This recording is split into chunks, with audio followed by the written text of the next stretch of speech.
The US and Japan are finalizing a major agreement with a significant backstory that reshapes global dynamics. It began after a political shift in Japan, which appointed its first female prime minister, Sanae Takaichi. This was a historic event. Japan rarely changes leaders, so this move created political and economic waves across the region. But the crucial part is the deal itself. It's a game changer for international trade. It concerns rare earth minerals, vital resources that determine the future of global technology and industry. Whoever commands these minerals commands the world's tech. Smartphones, electric cars, rockets, and airplanes all need them. China currently controls over 80% of this market, a fact that deeply worries the US and its allies. Then, a new island was discovered near Japan, and Trump swiftly moved to secure a deal for its minerals, aiming to bypass China's monopoly. Japan once depended heavily on China for these materials, creating a significant vulnerability. But fearing China could one day turn off the tap, Japan reconsidered its strategy and sought greater independence. It decided to pursue self-sufficiency, a bold move to secure its economic future. Japan developed its own refining tech and built processing plants, while also diversifying its suppliers. Over 10 to 15 years, it signed pacts with nations like Vietnam, Australia, and African states to secure its supply chains. Japan lacks China's vast natural reserves, but its strategy is clever. We don't need to own everything if we can master the entire process. So, it invested heavily in refining and recycling, even pulling valuable minerals from old electronic waste. To grasp the full implications of this evolving landscape, we must ask key questions about its future impact. Has Japan truly escaped China's shadow and built its own resilient mineral network, securing its technological future? Has the US found the economic tool needed to challenge China's dominance in this critical sector? And how could a tiny Pacific island, holding 16 million tons of rare minerals, reshape global energy and industry? Is Trump's deal with Japan's new leader the start of a rare mineral war that will define the next age of power and technology? If you're new here, our channel explores global economics, from market analysis to international financial trends. Subscribe, and let's continue to explore these critical developments together. The US-Japan strategic alliance on rare earth minerals counters China's market dominance. Trump, a businessman, saw China's market dominance and sought to outmaneuver them. China's 80% control was unacceptable. He searched for answers. His aim: shatter China's monopoly and diversify America's sources, advocating for self-sufficiency. He made deals with mineral-rich nations like Australia, Pakistan, and now Japan. The Japan deal is a strategic alliance. The US and Japan will co-develop supply chains and refining systems to keep these minerals beyond China's grasp. During war or global crises, whoever controls these supplies wins. Rare earths are difficult, costly, and environmentally damaging to extract and refine. China led by overlooking environmental rules. Japan created cleaner, cheaper extraction methods. China produces 210,000 tons annually, the US 40,000 tons. Japan's advanced refining technology is why the US sought partnership.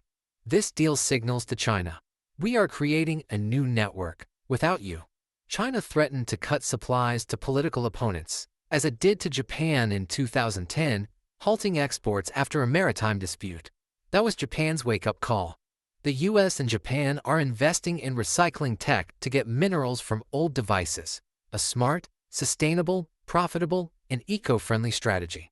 This deal is part of a global fight for industrial and technological supremacy. America is constructing an alliance network to depend less on China. Japan shows it is not only a tech leader, but a major political and economic force in the New World Order. The world appears to be dividing into two blocks: China, Russia, and some African nations, and America, Japan, India, and Australia. Each is building its own mineral network, for whoever controls these minerals today will command the global economy tomorrow. This deal redraws the world market map. Japan, once reliant on China, has gained global respect through independence. America gains a strong East Asian ally in a strategic sector. The US-Japan deal is significant, not minor, and will alter global power. This pact establishes a full rare earth supply chain, from mining to refining to manufacturing, all independent of China.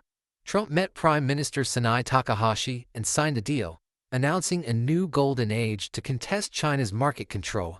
Recall when China banned exports to Japan after a clash near the Senkaku Islands. China said, "No more rare earths," and Japan's industries nearly failed, as 90% of their supply came from China. That was a turning point. In 2018, Japan found one of the world's largest rare earth deposits on Minamitorishima, containing over 16 million tons, enough to supply the world for centuries. Japan holds exclusive mining rights, possessing resources, technology, and a powerful American partner, a trio that can intimidate anyone. China once claimed, "No one can challenge us." Now Japan can reply, "We have both, and America, too." The US and Japan will build joint refining plants in Japan, creating jobs and providing America a secure supply source. If Japan develops these deposits, it could yield over 150,000 tons yearly, shifting the balance of power and reducing US reliance on China.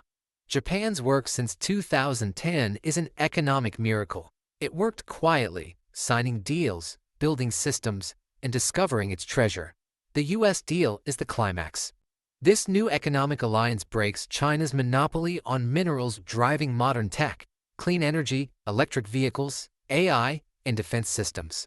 The US-Japan partnership is a new phase in the global economic war, fought with minerals, not weapons. Japanese industries depend on these elements for motors, turbines, chips, and missiles. Without them, manufacturing halts. Japan constructed a supply chain free from China to guard against economic coercion. The US gains entry to Japan's Pacific Economic Zone and mineral reserves. It joins a global alternative supply chain with Japan, India, Australia, and Vietnam, profiting from Japan's sophisticated recycling tech.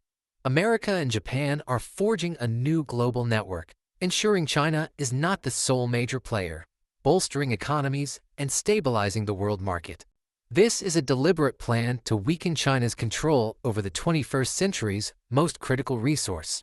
Japan possesses the knowledge, America the power. Together, they compose a new episode in the battle of the minerals, determining who commands future technology.